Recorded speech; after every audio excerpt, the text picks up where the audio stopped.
January 2005. Panama's Zane Grey Reef. World-renowned fisherman, artist, and marine biologist Dr. Guy Harvey and his crew are trolling the open waters on a mission to tag black marlin.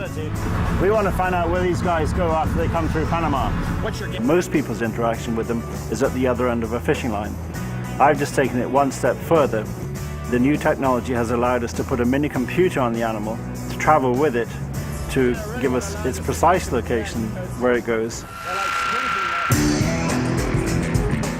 Guy and fellow angler Bill Shedd are successfully catching and tagging 400-pound marlin when Guy receives a radio communication. Another world-class fisherman, Neil Patrick, is also out fishing marlin, and he's reeling in a whopper. Guy and Bill are intrigued. They decide to sail over, hoping to catch a glimpse of a monster fish.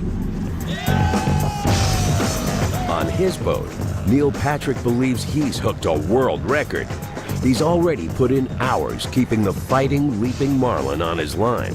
And it did several jumps where it cleared the water completely, about 2 or 3 feet out of the water. And this fish is 15 feet long, so it was an impressive sight. Neil makes a momentous decision. Instead of landing the marlin for the record, he wants Guy Harvey to tag it.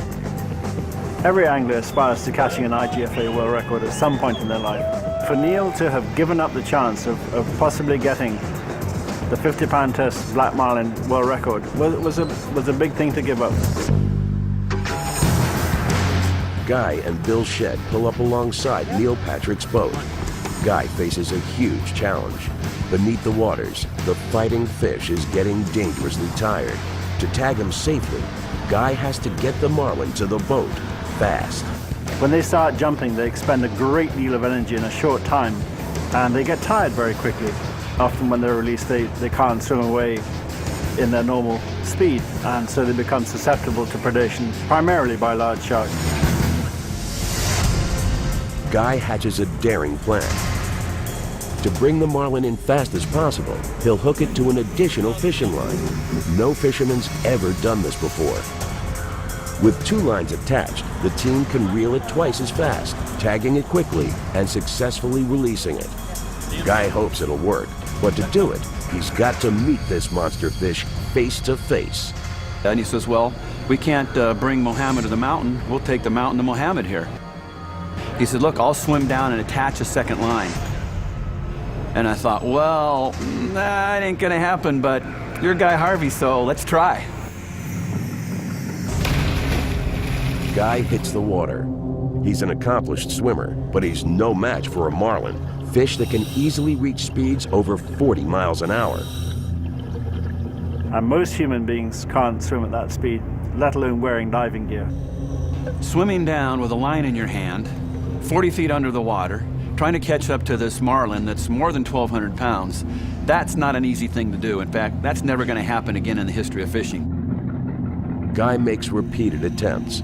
The effort is exhausting and risky. Every time I get close to it, previously, she would kick away. Again, all of that is cause for concern because it's sudden movements like that that will cause the line to break if the drag is too high. He goes for a final try.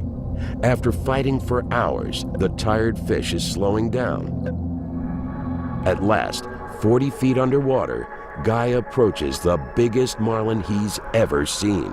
Just to be in the company of an animal like that was exhilarating.